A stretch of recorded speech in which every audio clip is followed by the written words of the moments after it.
കരുനാഗപ്പള്ളിയിലെ agro flame industries private limited എന്ന് പറയുന്ന കേന്ദ്ര സെൻട്രൽ സ്റ്റാർട്ടപ്പ് കമ്പനിയാണ് ഓർഗാനിക് കമ്പോസ്റ്റിംഗ് ബിൻ എന്ന ഡിവൈസ് രൂപകൽപ്പന ചെയ്തത്. ഇതിന് കേരള ഗവൺമെൻറ്റിൻ്റെ സ്ഥാപനമായ ശുചിത്വ മിഷൻ്റെ അംഗീകാരമുണ്ട്. ശുചിത്വ മിഷൻ്റെ അംഗീകാരത്തിന് വേണ്ടി ഈ ഡിവൈസിൻ്റെ പ്രോജക്റ്റ് ചെയ്തത് കോളേജ് ഓഫ് എഞ്ചിനീയറിംഗ് തിരുവനന്തപുരമാണ്. കോളേജ് ഓഫ് എഞ്ചിനീയറിംഗ് തിരുവനന്തപുരം അല്ലെങ്കിൽ CET എന്ന് പറയുന്നത് കേരളത്തിലെ ഇൻഡസ്ട്രിയൽ ഇൻക്യുബേഷൻ സെൻ്ററാണ്. അവിടെ ഇതിൻ്റെ പ്രോജക്റ്റ് ചെയ്തത് MTechൻ്റെ എൻവയോൺമെൻറ്റൽ എഞ്ചിനീയറിങ്ങിൻ്റെ സ്റ്റുഡൻസാണ്. മൈക്രോബയോളജിയുടെ അസോസിയേറ്റ് പ്രൊഫസറുടെ നേതൃത്വത്തിലാണ് ഈ പ്രോജക്റ്റ് അവർ ചെയ്തത്. വളരെ വാല്യുബിളായിട്ടുള്ള ഒരു റിപ്പോർട്ടാണ് ഈ ഡിവൈസസിൻ്റെ പറ്റിയുള്ള ഡീറ്റെയിൽസ് ശുചിത്വ മിഷന് കൈമാറിയത്. അങ്ങനെയാണ് ഈ ഡിവൈസിന് അംഗീകാരം ലഭിച്ചത്. ഇനി ഇതിൻ്റെ ഉപയോഗം അതിനെപ്പറ്റിയാണ് പ്രതിപാദിക്കുന്നത്. അതിനു മുമ്പ് ഇത് ഉറവിട മാലിന്യ സംസ്കരണത്തിന് വേണ്ടിയുള്ള ഉപകരണമാണ്. അതേപോലെ ഗ്രീൻ ഹൗസ് ഗ്യാസ് എമിഷൻ, പ്രകൃതിക്ക് മനുഷ്യന് ജീവജാലങ്ങൾക്കും എല്ലാം ദോഷകരമായ ഗ്രീൻ ഹൗസ് ഗ്യാസ് എമിഷൻ കുറയ്ക്കുക എന്നുള്ള ഭാരിച്ച ഉത്തരവാദിത്വം കൂടി ഈ ഡിവൈസ് ചെയ്യുന്നുണ്ട്.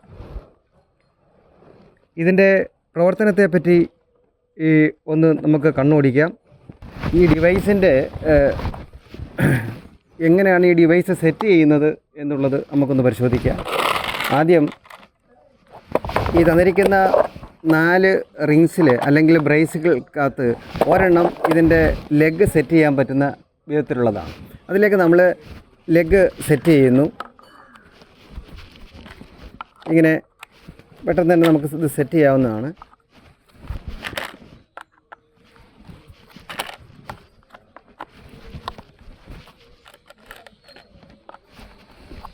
അപ്പോൾ ലെഗ് നമ്മൾ സെറ്റ് ചെയ്ത് കഴിഞ്ഞു. ഇനി നമ്മൾ നിരപ്പായ ഒരു പ്രതലത്തിൽ ഇത് വെക്കുകയാണ്. വെക്കുമ്പോൾ നമുക്ക് ഈ ട്രേ ലീച്ച് കളക്ട് ചെയ്യാനുള്ള ഈ ട്രേ കയറത്തക്ക രീതിയിൽ വേണം നമുക്കിത് വെക്കാനായിട്ട്.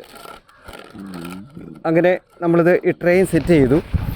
അടുത്തത് നമ്മൾ ബിന്ന് വെക്കുകയാണ്. അതിൻ്റെ മുകളിലോട്ട് നമ്മൾ ബിന്ന് വെച്ചു. ഇനിയും ഈ ലീച്ച് ബിന്നിനകത്ത് വരുന്ന ലീച്ച് താഴേക്ക് ഡ്രോപ്പായിട്ട് പോകുന്നതിന് വേണ്ടി ഒരു ഫിൽറ്റർ അറേഞ്ച് ചെയ്തിട്ടുണ്ട്. അത് നമ്മൾ ഇതിൻ്റെ അടിയിലേക്ക് വെക്കുന്നു. അടുത്തതായിട്ട് അവിടെ ഇവിടെ ഹോളുകളുള്ള ഒരു ഷാഫ്റ്റ് ഉണ്ട്. ഈ ഷാഫ്റ്റ് ഇതിനകത്ത് നമ്മൾ സെറ്റ് ചെയ്യുന്നു. അത് സെറ്റ് ചെയ്ത് കഴിഞ്ഞു. വീണ്ടും നമ്മൾ ഈ റിങ് സെറ്റ് ചെയ്യുന്നു.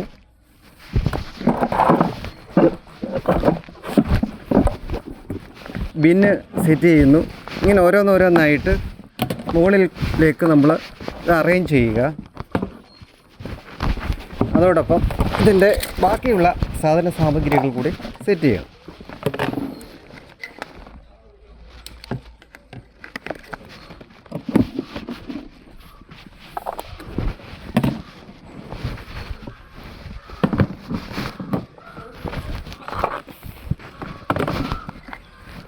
ഏറ്റവും മുകളിലുള്ള ഷാഫ്റ്റിൻ്റെ മുകളിലായിട്ടായിട്ട് നമ്മൾ എൻഡ് ക്യാപ്പ് സെറ്റ് ചെയ്യും. അത് അടുക്കള മാലിന്യം ഇതിനകത്ത് വീഴാതിരിക്കാൻ വേണ്ടി അത് സെറ്റ് ചെയ്യും.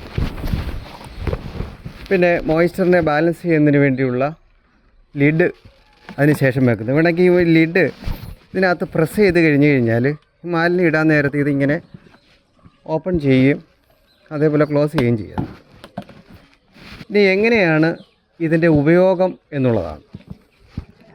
നമ്മൾ ലിഡ് മാറ്റുന്നു. അതിനുശേഷം നമ്മുടെ കിച്ചൺ വേസ്റ്റ് ചെറിയ ചെറിയ കഷ്ണങ്ങളാക്കിയിട്ട് നമ്മൾ ഇതിനകത്തേക്ക് ഇടുന്നു.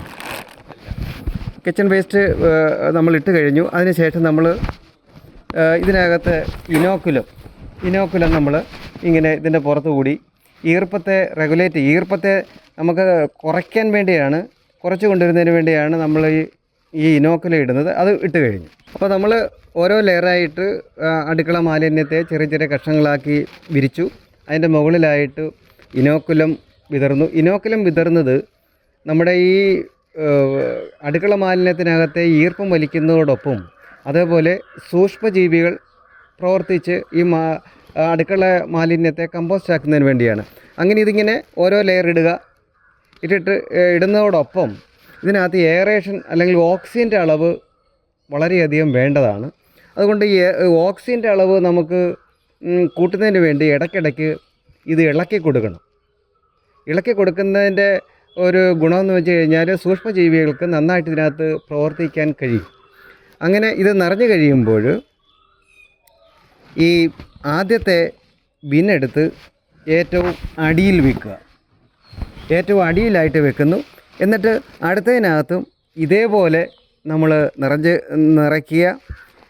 പിന്നെ രണ്ടാമത്തെ നിറഞ്ഞു കഴിയുമ്പോൾ മൂന്നാമത്തേലേക്ക് ഇടുക. മൂന്നാമത്തെ ബിന്നും ഇതേമാതിരി നമ്മൾ അടുക്കള മാലിന്യം ഇട്ട് നിറച്ച് കഴിയുമ്പോൾ ഏറ്റവും ആദ്യം വെച്ച ബിന്ന് അത് ജൈവവളമായിട്ട് മാറിയിരിക്കും. അതെടുത്ത് നമുക്ക് വേണമെങ്കിൽ ഈ മരത്തിൻ്റെ ഷെയ്ഡിൽ തണലിലായിട്ട് ഉണക്കിയെടുത്തിട്ട് പച്ചക്കറികൾക്കോ അല്ലെങ്കിൽ ചെടികൾക്കോ ഇടാം. അതല്ലെങ്കിൽ അടുത്ത നെക്സ്റ്റ് സർക്കിളിൽ അടുത്തതായിട്ട് മാലിന്യം ഇടാൻ പോകുമ്പോൾ അതിൻ്റെ ഒരു ഇനോക്കുലമായിട്ട് അല്ലെങ്കിൽ സ്റ്റാർട്ടറായിട്ട് നമുക്ക് ഇത് ഉപയോഗിക്കാനും പറ്റും. അങ്ങനെയും ചെയ്യാൻ പറ്റും. അപ്പോൾ അങ്ങനെ ഇത് മൂന്നും ഓരോന്നോരോന്നായിട്ട് ഇങ്ങനെ സർക്കിൾ ചെയ്ത് വീണ്ടും വീണ്ടും നമുക്ക് പ്രവർത്തിപ്പിക്കാൻ പറ്റും. ഏകദേശം ഒരു 4 അംഗങ്ങളുള്ള ഫാമിലിയിൽ അല്ലെങ്കിൽ 5 അംഗങ്ങളുള്ള ഒരു ഫാമിലിക്ക് ഒരു 1.5 കിലോ വേസ്റ്റ് വീതം ഇട്ട് കഴിഞ്ഞാൽ ഏകദേശം ഒരു 60 ദിവസത്തേക്ക് ഈ ബിന്ന് സഫിഷ്യൻ്റാണ്. ഇനി ഇതിൻ്റെ പ്രവർത്തനത്തിനോടൊപ്പം ഒരു 2-3 ദിവസത്തിനുള്ളിൽ ഈ ട്രേയ്ക്കകത്ത് ഈ ലീച്ച് വന്ന് നിറയും. ഒരു ബ്രൗൺ കളറിലുള്ള ദ്രാവകമാണ്. ഇതൊരു വലിയ ജൈവവളമാണ്. ഇതൊരു 4-5 മടങ്ങ് വെള്ളം കൂടെ കൂട്ടിച്ചേർത്തിട്ട് ഇത് പച്ചക്കറിയുടെ മൂട്ടിൽ ഒക്കെ ഒഴിക്കാൻ പറ്റുന്ന ഏറ്റവും വലിയ നമുക്ക് കിട്ടുന്ന ഏറ്റവും വലിയ ജൈവവളമാണ്. എന്നിട്ട് വീണ്ടും ഈ ട്രേ അതേപോലെ എടുത്ത് വെക്കുക. ഇത് നമ്മൾ ഈ ട്രേ ഇങ്ങനെ ചെയ്യാൻ കാര്യം, ഈ എവിടെയാണോ മാലിന്യം ഉള്ളത് അതിൻ്റെ അടിഭാഗത്തേക്ക് ഊറി വരുന്ന ലീച്ച് അതിൽ നിന്നാണ്, ഇല്ലെങ്കിൽ മാലിന്യ കൂമ്പാരത്തിൻ്റെ അടിയിൽ നിന്നായിട്ടാണ് ഗ്രീൻ ഹൗസ് ഗ്യാസ് എമിഷൻ പുറത്തേക്ക് വരുന്നതെന്നാണ് പഠന റിപ്പോർട്ട്. അപ്പോൾ മാലിന്യത്തിനകത്ത് അല്ലെങ്കിൽ ഉപകരണത്തിനകത്ത് ലീച്ച് കെട്ടിക്കിടന്നു കഴിഞ്ഞാൽ ഇത് ഗ്രീൻ ഹൗസ് ഗ്യാസിനെ ക്ഷണിച്ചു വരുത്തും. അത് പ്രകൃതിക്ക് ദുരന്തമായിട്ട് മാറും. അതിനെ ഇല്ലാതാക്കാൻ വേണ്ടി തന്നെയാണ് ലീച്ചിനെ നമ്മൾ സെപ്പറേറ്റ് ചെയ്ത് ഈ ട്രേ നമ്മൾ പ്രത്യേകമായിട്ട് ഈ ലീച്ച് കളക്ട് ചെയ്യുന്നതിന് വേണ്ടി പ്രത്യേകം നമ്മൾ മാറ്റി വെച്ചിരിക്കുന്നത്. അത് 2-3 ദിവസം നിറഞ്ഞു കഴിയുമ്പോൾ നമ്മളത് എടുത്തു മാറ്റി വെള്ളം കൂടെ ചേർത്തിട്ട് പ്ലാന്റ്സിന് ഒഴിച്ചതിന് ശേഷം പ്ലേസ് ബാക്ക് ചെയ്യുക. പിന്നെ ശ്രദ്ധിക്കേണ്ട കാര്യങ്ങളെന്ന് പറയുന്നത്, ഇതിനകത്ത് ജലാംശം ഒരു 50%, ടോട്ടൽ വെയ്റ്റിൻ്റെ ഒരു 50% അല്ലെങ്കിൽ 60% മാക്സിമം വരത്തക്ക രീതിയിൽ വേണം മാലിന്യം ഇടാൻ. മാലിന്യം ഇടുമ്പോൾ വെള്ളം നന്നേ വാർന്നതിന് ശേഷമേ മാത്രമേ ഇതിനകത്ത് ഇടാവൂ.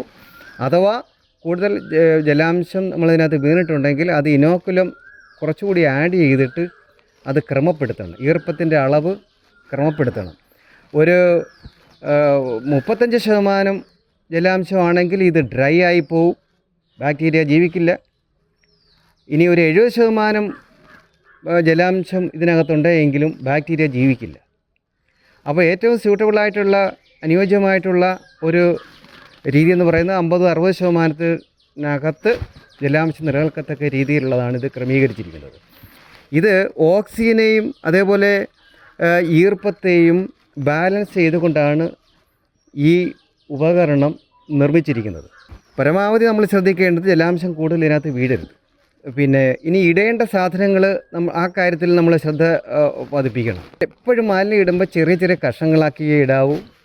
പിന്നെ അതേപോലെ ഇനി ഇതിനകത്ത് ഇടാൻ പറ്റാത്ത സാധനങ്ങളുണ്ട്. ഈ സോപ്പ് വെള്ളം, അല്ലെങ്കിൽ ബാക്ടീരിയ നശിച്ചു പോകുന്ന തരത്തിലുള്ള കെമിക്കൽസ്, എണ്ണ, വലിയ അളവിൽ അച്ചാർ, 1-2 പീസ് പ്രശ്നമില്ല, ഉള്ളിത്തൊലി അതൊന്നും പ്രശ്നമില്ല.